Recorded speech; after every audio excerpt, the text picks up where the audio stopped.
What is going on, Copa family? We are back with some FFS. We got JJ Devaney from the Caught Offside podcast, and Aaron is with us as usual. And guys, we're talking Champions League group stages. We're going to cover everything from the dark horse, the group of death, and then also who we think our breakout player is. So you guys ready to get to it? Yeah, let's do it, man. Let's do it.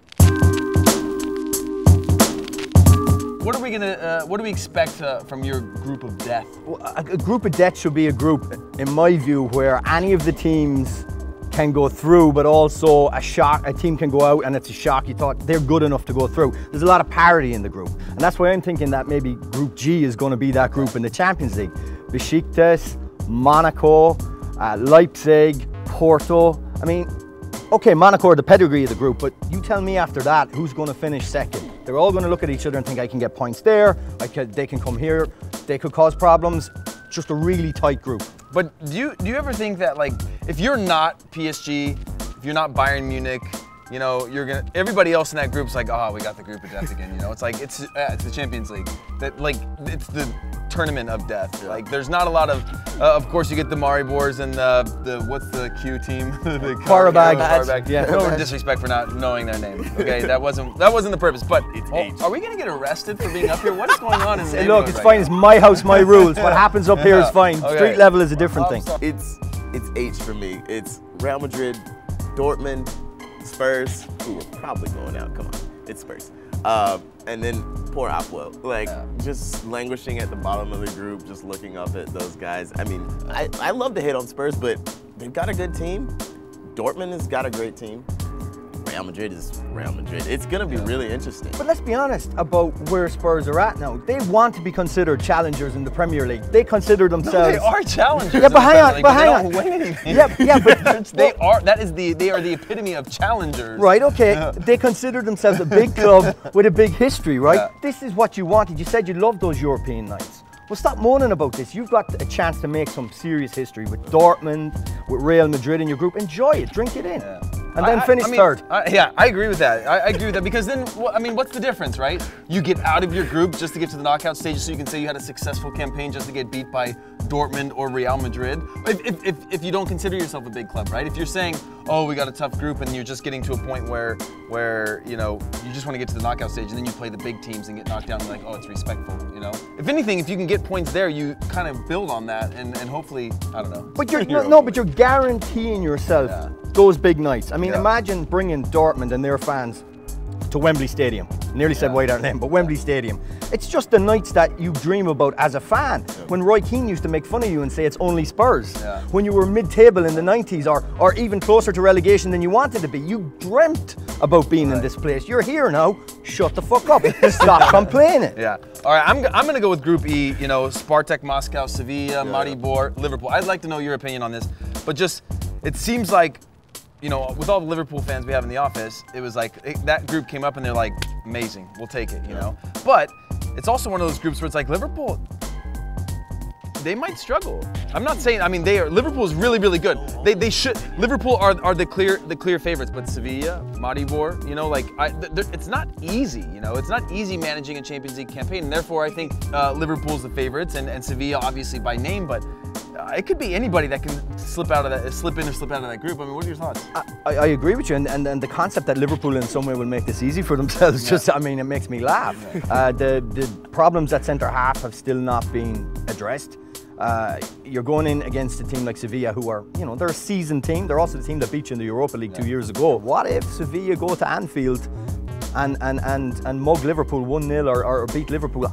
That just changes the complexion of the group, and straight away you're off and you're on the back foot. So I'll tell you something, you have to go to Moscow as well. As a Liverpool fan, after the last 25 to 30 years, you become naturally cautious, and that group gives you reason. I agree. But shouldn't that sort of be the same perspective as Tottenham takes into their group, where it's like you win your first game, you win your first game in the group, and it changes everything. Right? Absolutely. You win your first game, and now you're in a great position. And they should have the same perspective in the same way that Liverpool, if Liverpool were to lose their first one at Anfield against Sevilla, it can change the whole dynamic of how that group plays out, even if they are favorites. And I think Tottenham can kind of use that same tactic to get those points going, and not always be like, oh, how did we get stuck in this group? Forgetting a key point. Yeah. Liverpool have a few trophies in that cabinet. Yeah. It's a little bit different.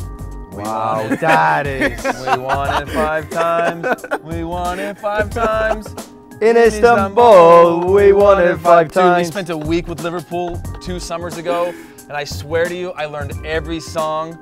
It was like, I'm sorry. it was kind of nice to be part of it though. After a while, where it's just like, Are you a Liverpool fan? No, Are I'm you not coming out I'm not as a Liverpool fan, but on if you camera? say On that this title roof, song- we're all Liverpool fans, I okay? will not accept this. I do not accept this. Luis Garcia. I've been completely behind the idea of Napoli as the dark horse, and I'm not going to change now. I love what they do going forward. I said this before for COPA90. They are just really, really exciting to watch. But now there's a grain of doubt in my mind. I saw them play Atalanta 2 weeks ago, and I'll tell you, Atalanta created so many chances that they are dodgy at the back, and I'm wondering if that is going to be what stops them being a proper dark horse. But listen, I'll push my chips to the middle of the table. I'm going to say Napoli. I like that. I like that. Napoli's a solid choice. I do worry about that back line. They're the center. Backlines don't mean anything anymore. We talked about this did before just the show. talk about this, The yeah. backlines don't mean anything anymore. No one Defending cares. Yeah. They play such a beautiful brand, and it's so exciting and effective. Like it's hard not to pick Napoli, but for me, it's Atleti.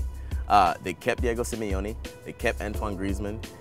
Diego Simeone just signed an extension after he reduced his contract and then re-signed it, but that doesn't matter. He's feeling good about something. Yeah. He's feeling good about something. They've got a squad that's been with him for 2-3 years, a lot of those guys. A lot of the guys were younger that are now matured. They're right in that 24, 25, 26 when they're in the prime of their careers. They know what to expect from him. I'm picking Atleti. I'm going to go with Man United.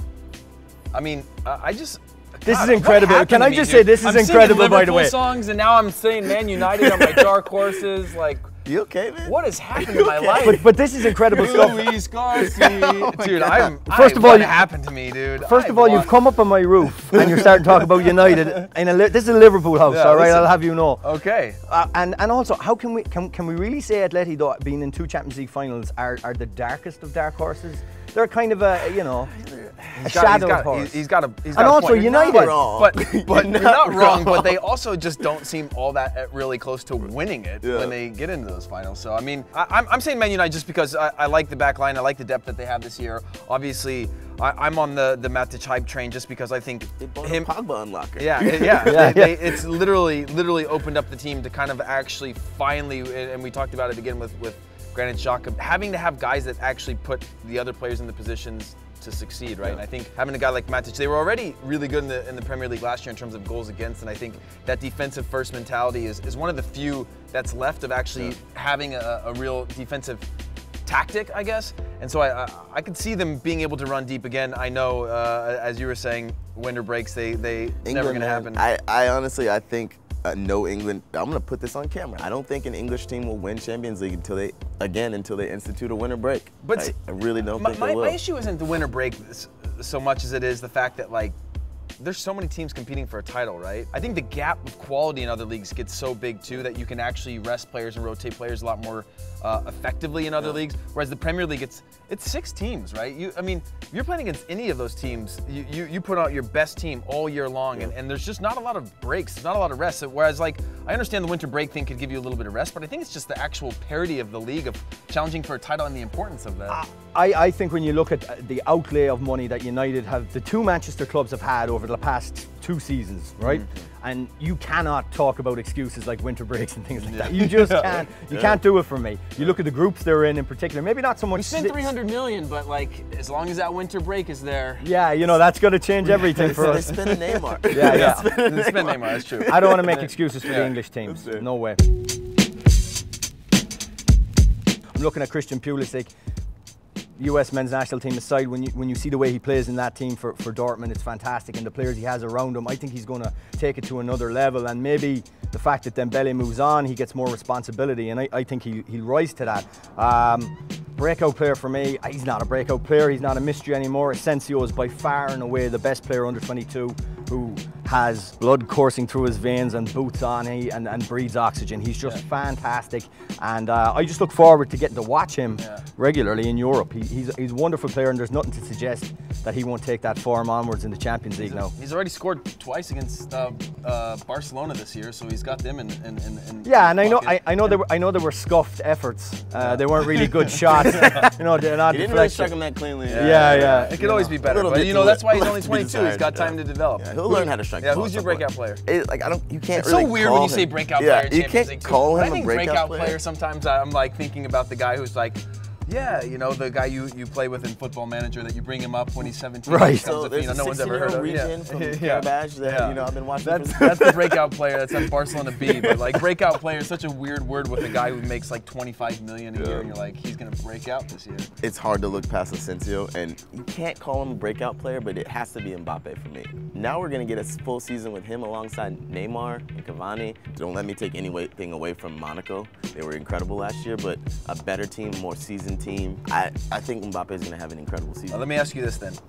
Mbappe, would he have done better staying at Monaco, or do you think at PSG? I think this is the logical next step for him, the right next step. He's staying in France. He's playing for a bigger team who has higher aspirations. They have more resources. They have more about them. I think he's making more money. He's in a bigger city, but he's staying in the same country, and now he's playing with Neymar, Cavani, Verratti. Like, I think it was the right move. Does he for him. have a New York rooftop? No, I don't think he does. Right? Am I right? Don't leave me hanging. Don't leave me hanging right here. Don't leave me hanging. Look, he doesn't have a New York rooftop, does he? He's a lot more. He could have one if he wants to. That's the point. The point. Yeah, you know what? That's not the point. You know what? You already asked. came up here and talked about Man United. You have no respect for the rooftop. Watford colors on your wall up here, man. Stop, man. Okay. My guy is Ousmane Dembele. He's got a lot of pressure on him, right? He is the next. He's filling in for Neymar. He's in a position now where I think people have already written off Barcelona so much already, and the turmoil within the club that I think that might take some of the pressure. It could backfire, but I think he's going to be that breakout guy. He's so even though we live in the world where they cut up video and make him look like he's a terrible player and his like keepy up his juggling thing in his introduction, I still think he's incredible on the ball and he can really stretch it. He can really stretch the defense in the Champions League. I think he's going to have an incredible year for the team. So I would just like to go back and say Asensio, not a breakout player, but probably a break-in player. He's going to break into that, or break up possibly, that BBC lineup, and that's credit to him on his own. And it's going to be one of those Bs. It's going to be bailed. Yeah, exactly. One of the Bs is going to be gone, so that's where we should probably give him credit. I think Benzema is one of the most disrespected players in the game. He just does his job week in, week out, and Real Madrid fans shit on him. Yeah, his numbers. I was actually reading something about that recently. His numbers are insane. Yeah, they're incredible. They said he's still one of the players that people aren't sold on there. Yeah. You're never going to keep those fans entirely happy. No. And when they had the 2-2 draw at Valencia and he just shanked a shot wide to win it, you could see them, the disgust in their faces. It's what have you done for me lately at Real Madrid? Always. What have you done for me today? Not even later. Today, yeah, right this minute. But that's what you want. And then you see a guy like Asensio who's able to, like, from the outside looking in, you'd say very few players could break into that lineup. Right? And a guy comes in internally and will literally break into that lineup and disrupt what's literally the best. Yeah, a guy who should be Barcelona, the best club in the world right now, and you're able to make changes because there's that much quality. It's pretty incredible. Yeah, he's gonna send one of the golden boys of Florentino Perez packing. And we'll see who it is. By the way, when we were at All-Star Game, we were walking off, and Pat, who you guys all know and love, was in the tunnel. And as we came back in from the national anthems and stuff from All-Star Game, Florentino Perez was walking past Pat and walks by and throws Pat the old handshake while he's walking by and hits Pat. He walks off and Pat goes, "Who was that?" And then after that, for the rest of it, I told him who it was, and after that, he had people carrying like 3 umbrellas over his head because it was raining a little bit, and Pat didn't realize it when he was coming in. After I told Pat who it was, he kind of just went around and goes, "Yeah, I was just out spending a little time in the tunnel with my boy Florentino Perez," and then used it to his advantage, which is so great. Did Perez mistake Pat for someone he should sign? Pat was like, "I don't know, dude. He looked at me from so far away as if he knew me, and then like gave me kind of like the head nod, and then didn't even give the handshake. Didn't even give the handshake when he walked by. Gave him the old like, yeah." And Pat, so it's so good. That's Pat. Sign him. Good to Pat see you, Juninho. Pat of all people, like most people would have cut off their wrist and put it on their wall, and Pat was like, "Who is that?" Some old guy just touched me. But guys, again, let us know who you think the breakout player is for this year's Champions League campaign, or the break-in player, or again, it depends on how you measure it. But let us know who you think that is, and I guess that's all we got time for today, guys. That was a nice little conversation, though. Comment, like, subscribe, and hopefully we can do this again soon.